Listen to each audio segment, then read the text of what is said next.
For this World Series, not enough superlatives with the Astros and Dodgers. Houston, when a fight like this breaks out in a bar, first they call the 300-pound bouncer to break it up, then they call the cops. After that, the riot squad with the big shields and batons seems appropriate.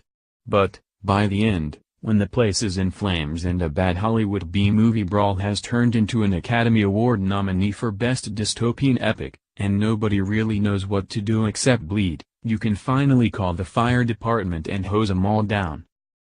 That might work with the Houston Astros and the Los Angeles Dodgers, who seem intent on playing a World Series that is more intense and wonderful, more hyperbolic and ridiculous, more jammed with homers and pitchers headed to shock trauma, than almost any other ever. Even those fire hoses might not be enough to pry these 50 men, 25 to a side, off each other. The Astros won Game 5 to take a 3-2 lead in the series, delivering the final blow of a 13-12 win when Alex Bregman singled in Derek Fisher in the bottom of the 10th inning. That score is correct, not an NFL misprint. In a defeat that will feel like a hammer blow to the two most central Dodger pitchers, Bregman singled home the winning run with a liner to left field off Kenley Jansen, the Dodgers' most absolute symbol of power, but now the central figure in defeats in both Games 1 and 5. Once again, Jansen was working in his second inning of relief. And once again it was too much for him, against these amazing Astros. But this game was far more than any score could capture. No, this was 5 World Series games rolled into one.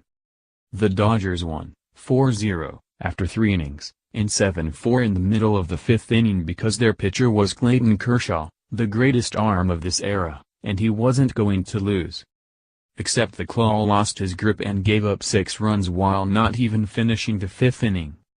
The Dodgers also won in the 7th inning when a comical error by center fielder turned a simple single to center into a dive and a whiff RBI triple for Justin Turner and an 8-7 lead. Of course, the Astros won several times, too. Ignited by a George Springer homer leading off the bottom of the 7th immediately after his defensive misplay, the Astros took an 11-7 lead with a 4-run rally capped by the cheapest of pop-fly 2-run homers into the short Crawford boxes. The Astros also had it absolutely, totally wrapped up, leading 12-9 after a Brian McCann homer. That is, until the Dodgers scored 3 runs in the 9th to tie it 12-12 off reliever Chris Devenski who, until this game, had been considered the least hideous of all of the arsonists in a Houston bullpen that has already achieved permanent World Series ignominy. Cody Bellinger walked. Think about that, WALKED, with a 3-run lead. Yeel Puig homered into the first row of the Crawford boxes, surpassing Carlos Correa for blessed luck. What more was required? Only an Austin Barnes double and a down-to-the-last-out superclutch RBI single by Chris Taylor, grounded up the middle like a prayer with 16 million eyes, to give the Dodgers breath and life. The most lasting memory of this game will be the sounds of pain, coming from poor innocent baseballs being clubbed by huge men swinging wailing bow tours. And more of them play for Houston. The Astros do not hit a baseball when you throw it toward them. Instead, they damage the sphere so badly, no matter how fast you throw it or how much you make it swerve, they crush it with such raw wolfish rapacity, that, if you play for the Los Angeles Dodgers, the sound of those Astro bats hurts the ears of your long-dead ancestors as well as those not yet born. If you are a living Dodger, and you end up losing this World Series, you may awake in the middle of the night for years, shocked to a state of total alertness by vicious visceral sounds which might, hypothetically, be produced by large munitions but, in this World Series, are provided by the endless line of thumpers in the Houston batting order, including Stringer, Jose Altuve, Correa, Yuli Gurriel and McCann. All 5 of them hit homers in Game 5. This game, played at a shock value level that rivaled Game 2, had a defining half-hour that made every hair on any baseball head stand at attention. In the top of the 7th, score 7-7, Springer, a gifted glove, made a horrid misjudgment, diving to try to catch what should have been a routine line single to center by Justin Turner. Instead, he whiffed the ball totally. Instead of Dodgers at first and second base with one out, Turner had an RBI triple as the ball rolled all the way to the 409-foot sign. At the time, that seemed important. All it did was set the stage for destruction on a biblical scale. Springer led off the next inning. First pitch, a mammoth homer to left that almost reached the tracks for the toy Astro train off. That came off the Dodgers' second-best reliever, Brandon Morrow, whose fastball approaches 100 miles per hour. Dodgers manager Dave Roberts, with Minute Maid Park and 43,300 human meltdown, stuck with the right-handed Morrow because the percentages, which the Dodgers front office loves, said so. The next four hitters were all right-handed.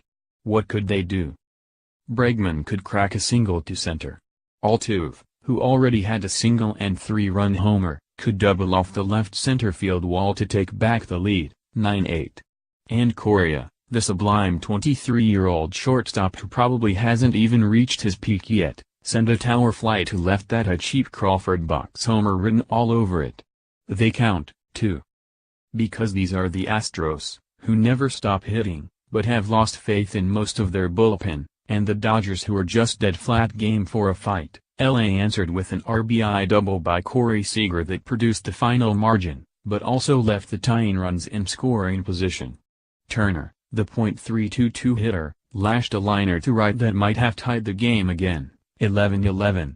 But it went directly to the Astros right fielder. What will happen next in this World Series that produces 7-6 games with 8 home runs, 3-1 pitchers duels, and how late are you willing to stay up? Masterworks of mayhem like this 13-12 marvelous monstrosity in which McCann added a solo homer in the 8th before the Dodgers authored some drama of their own, before Springer finally had the final say. I don't know.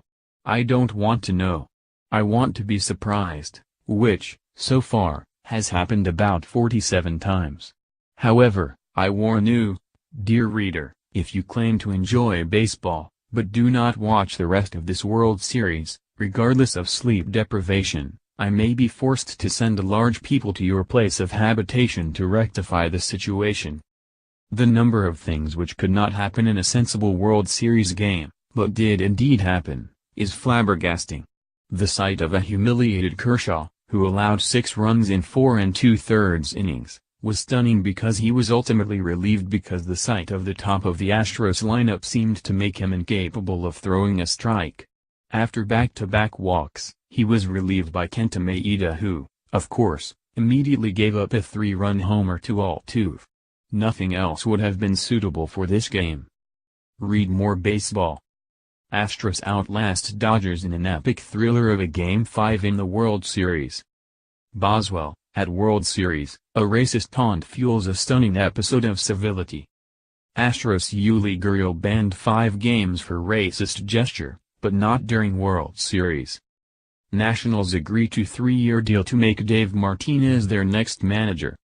Couch slouch, firing successful managers just doesn't add up. A's catcher Bruce Maxwell, who knelt during national anthem, arrested on